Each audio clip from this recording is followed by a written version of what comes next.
Good morning, Acoustic Guitar Forum, or YouTube, if you're on YouTube. Today I am going to do what should be my final rundown of my Martin D-1 custom.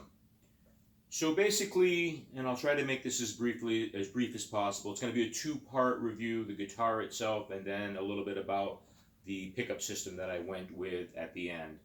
Now, for those of you who didn't read my new guitar day post back in December, a brief history for this guitar. So, I wasn't looking for a guitar at all. I was very happy with my current stable of Cole Clark guitars, which I still am. Love those guitars as well. But as we sometimes do on Acoustic Guitar Forum, I found myself surfing, which is dangerous, and I had been keying in on our good friend Andy, aka Silly Mustache, and his constant mentioning of his favorite guitar, which is the Collings 12 fret Dread. Now, I was never a Dread guy. I basically was always a smaller body guitar guy. There was a long time when I would only play 12 fret guitars, and it was during that time that I became a big fan of all mahogany bodied guitars with the Santa Cruz 1929. Fast forward several years and some 30 guitars later, almost 35 now, and I was very happy with my Cole Clark, still am, and I was surfing and I happened to go on Reverb and just typed in 12 fret Dread just to see what popped up. And what popped up predominantly was the now discontinued Martin D-1 Authentic, which was a brief run they made based on the Ditson guitar, the guitar they made for Ditson. Those guitars were Authentics, very nice guitars, very expensive guitars, you know, up in the upper $6,000 range. And even used, they were for $4,500 and up, usually up closer to $5,000, so more than I was looking to spend on a guitar. And they also had a few things I really didn't like. And then I stumbled upon this one, and right out of the gate, something spoke to me. What I liked about it was, first of all, it was all mahogany, and not only was it all mahogany, but it was all flamed mahogany. It looks more like a fiddleback, but they call it flamed. It had a 1 3/4 inch nut. It had the Mod V neck, which are two things I love on Martin guitars. It had a slotted headstock, which I really love slotted headstock guitars. I don't find them any more difficult to change strings than paddle headstock. And I love the look. I love having the tuners pointing back. It did have a 2 3/16 string spacing, which is a little tight for me, but I can make it work. I mean, it's fine for strumming, but when I go to fingerstyle, it gets a little tight. So, and then the fact that it was a brand new full custom guitar, so the price was up there a little bit, but actually it wasn't all that bad. A brief history of how this guitar came to be: a small shop in upstate New York called Ish Guitars. That's a Martin dealer. They frequently will just call up the custom shop and throw out an idea, and they'll build it, and then they'll sell it on Reverb. So they had called up and said, hey, how about a 12 fret Dread, but based on the D1, but in all mahogany? And Martin Custom Shop was, yeah, that's a great idea. We've never done that. So this is the first one ever built, all mahogany, 12 fret custom. And then they said, well, what about flamed mahogany? Even better. And so there it was. So anyway, it was back around December, and just it kept gnawing at me. I didn't need a new guitar. If anything, I needed a guitar that was a real tone monster unplugged acoustically. The Cole Clark guitars are awesome guitars plugged in. Unplugged, they have a sound all their own that's a little bit, can be a little bit muted. So I thought, well, this would be a good guitar to at least check out and see if I like it unamplified. I got the guitar in, and I was just blown away. Tone-wise, it was incredible. It just sounded so good. You know that it's if you like a all mahogany body guitar, which is very dry, very warm, very mid-forward. It's an incredible, this is an incredible example of that. The first strum, I just fell in love with it. Even my wife, who's my singer in my acoustic duo, who really has never heard me strum a guitar and reacted much beyond, really, that sounds like all your other guitars, why'd you need to buy another one? But I strummed that one and her eyes got big and she was like, wow, does that sound nice? So that's pretty high praise coming from her. Anyway, I fell in love with it and am really glad I bought it. My original plan was to keep the guitar completely stock, but I quickly added the front strap button to it, and I decided that I love the guitar so much ergonomically that I decided I wanted to at least be able to amplify it, to take it out to open mics to show off to friends. Remember open mics when we used to have those? So I had the bottom drilled out as well. Now my initial plan was to do a sound hole pickup for the least amount of adding stuff to the guitar body. I went through 3 different models. I tried the Baggs M80, which I'd used on occasion before. I tried the Schertler Magnico AG6 with the S-Mic M option, which is an internal condenser mic. First time for that. And then I also tried the DiMarzio Black Angel. That was first time for that. All 3 pickups are excellent pickups. They sound pretty decent. To me, they all sounded very very electric. They have that electric, and they all have that issue where the B and the high E are very plinky, and you need to really remove the pull pieces and or dial out the highs excessively with EQ. None of those really tripped my trigger that much, so I tried the HFN Shatton briefly. I've tried that before and didn't have good luck with it, and this one was no difference. It just didn't work for me.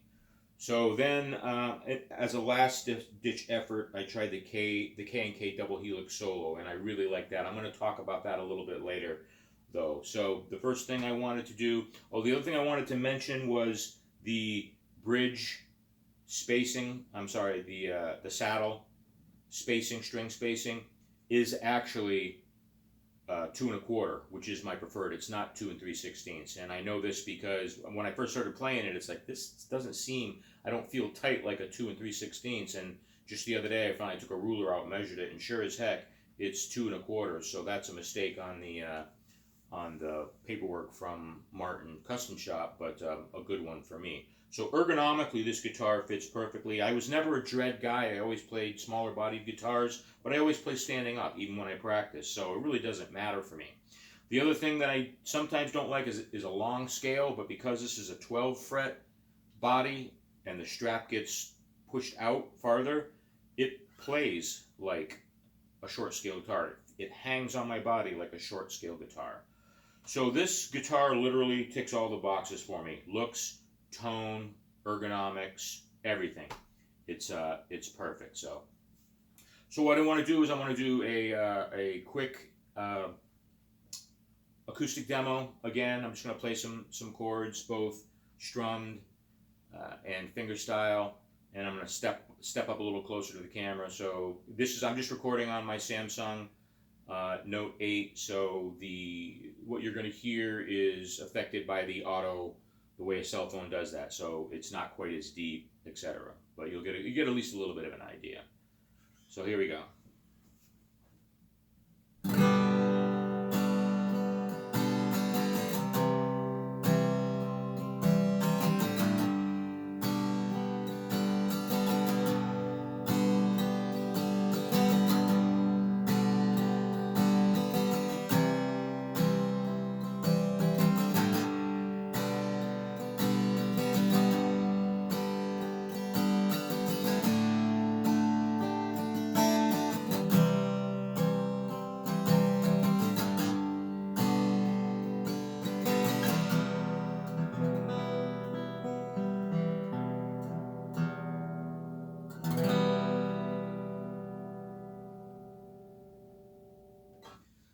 Typical all mahogany tone, very dry, very warm, very woody, but just in a nice big dense package. So Playing with a blue chip TAD 1R60 for those of you who care. I do like the blue chip picks. Okay, so now briefly fingerstyle.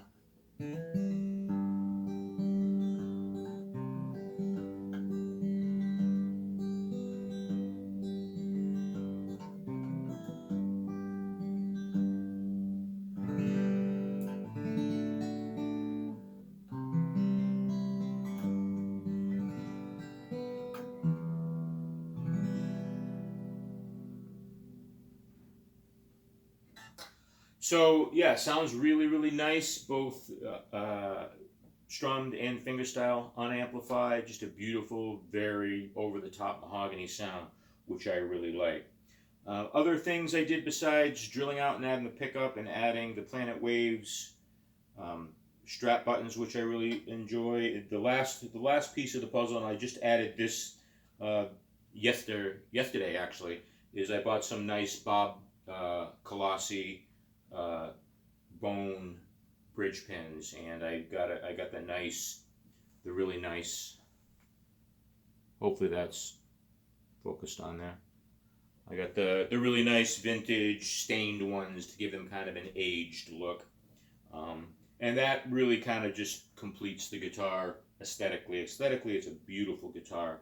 So the last thing I want to talk about today is the K&K. So the K&K double Helix solo, because I promised a bunch of people on the amplification section a demo of that pickup. As I said, I went through several pickup systems, just couldn't find one that I like. For me, the yardstick that I use to prove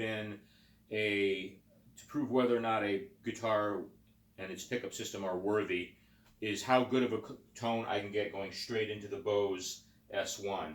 I have two Bose S1s. I use them in various combinations, 1, 2. I also have a Stomp Mix X6 digital mixer, but for me, I put a guitar straight into the Bose S1 using only the Bose S1's very limited onboard tone shaping and EQ abilities. For those of you who don't know, the S1 is very small, lightweight package, like 15 pounds. It can run off of battery. It only has treble and bass and reverb, and that's it. And there's a tone match switch, which it has 3 presets: off, guitar, and mic, where they just came up with their own best average settings for just a guitar and just a microphone. So I am able to get a really good tone. I was quite surprised and pleased that straight out of the gate, with just the K&K, everything set flat, tone match up, I was able to get an actually a very decent tone out of it, which is unheard of in anything short of a Cole Clark guitar. And so I played with the tone match switch position. It's best in the guitar position, and then dial out the trebles just a little tiny bit. I should mention something about the K&K double Helix solo is it's kind of a small footprint, which is very nice. It has a very interesting and unique look, which I didn't like when I first looked at it online and it was magnified. It looked kind of ugly, but in person and in the guitar, it's attractive. One feature that I was very pleased that I didn't have to do because of the overall tone, which is very warm with this pickup system, is I didn't need to dial all the way down or even remove the B and high E pole pieces, which is something that's quite common with magnetic sound hole pickups. Set flat to their normal positions, it actually sounded really good. I did end up dialing the B down about 1.5 turns, and the high E, I dialed that down maybe half a turn, and then I dialed up the low E because this guitar doesn't pick up the lows really well. And that's it. And then on the EQ, I leave the bass set flat. I dial back the trebles just a tiny bit, add some reverb, and it sounds great. The other thing that's awesome about the double Helix solo pickup is it has a tone switch inside right near the top there. That is a 2-position tone switch, and they call it gloss and steam. The gloss setting is perfect for strumming. It's bright. It dials back the power. It's like a regular magnetic passive sound hole pickup, but it still sounds very good. It sounds very very natural and very mellow, which it doesn't have that electric sound of that a lot of pickup systems do have, a lot of sound hole pickup systems do have. And so I love that. But then you switch to the steam setting, and it's like the guitar, and I use that for fingerstyle. It just the tone just amplifies and blooms, and it's just over the top everything else. And I'm going to demo that for you. And why this is important for me is whenever I would go out and play at an open mic, especially,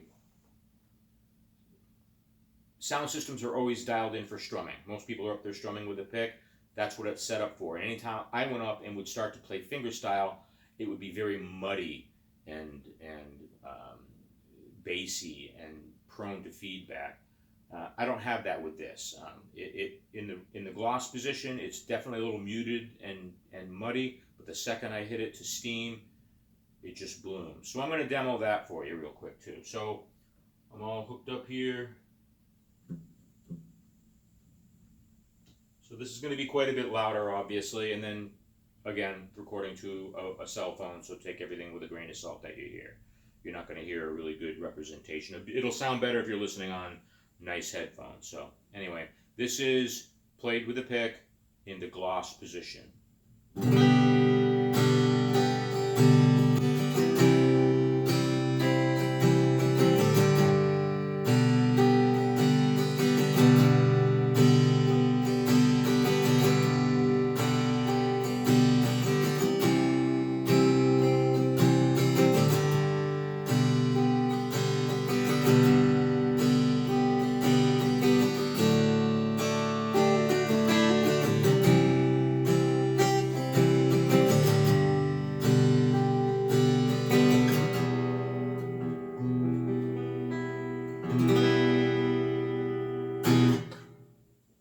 So that sounds, to me, really, really good. Does not sound electric at all. It's very warm. It's got a great tone across the spectrum. Now, if I leave everything set just the way it is though, and I go over to fingerstyle playing, you'll see it's kind of a little darker and muddier and lower.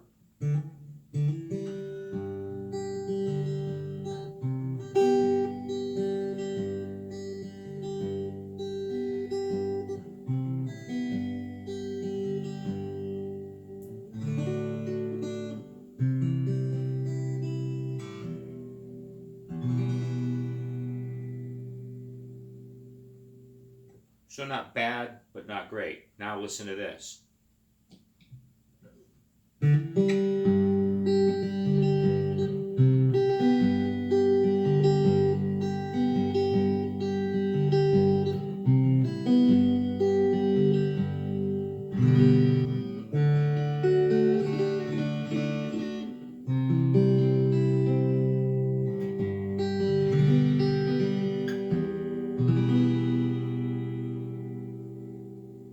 So just much louder, much more full. And this is important if you're playing at an open mic, or even if I'm just playing at a gig. For most gigs we play, I'll take a Cole Clark, and I'll take the X6 for my full EQ options. But sometimes my wife and I want to just grab just a guitar, a mic, and just the Bose, and that's it, and go play direct. So the ability to switch between, this sound, and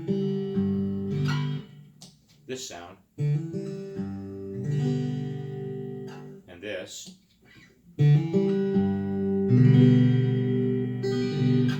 is really nice. It's a nice feature. You get all the benefits of a sound hole pickup in that it's very resistant to feedback, which is nice. The K&K is set up. This pickup is designed to be integrated with the K&K Pure Mini. And if you go to YouTube and look up the actual K&K video for this, it has the owner of the company playing it in conjunction, plays it with and without the Pure Mini, and it's just a gorgeous, gorgeous sound.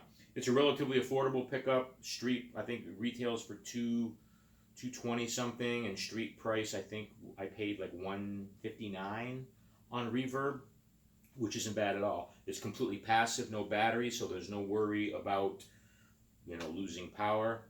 Yeah, it's just a great overall system. So, and it's perfect for this guitar and perfect for me. and my needs. So anyway, wrap this up really quick. Like I say, I wanted to do one final update now that I've completely added everything I plan on adding to the guitar, and I've gotten the pickup system that I like with it. Everything works great. I'm really glad. At first, I was going to sue Andy, aka Silly Mustache, for $4,000 for being responsible for me buying this. But now I think I probably owe him an apology and a thanks. So anyway, that's all I have today. Acoustic Guitar Forum. I'll post a bunch of pictures and along with the video, and send me any questions if you have them. Stay safe out there. Wear your mask. We'll get on the other side of this, okay?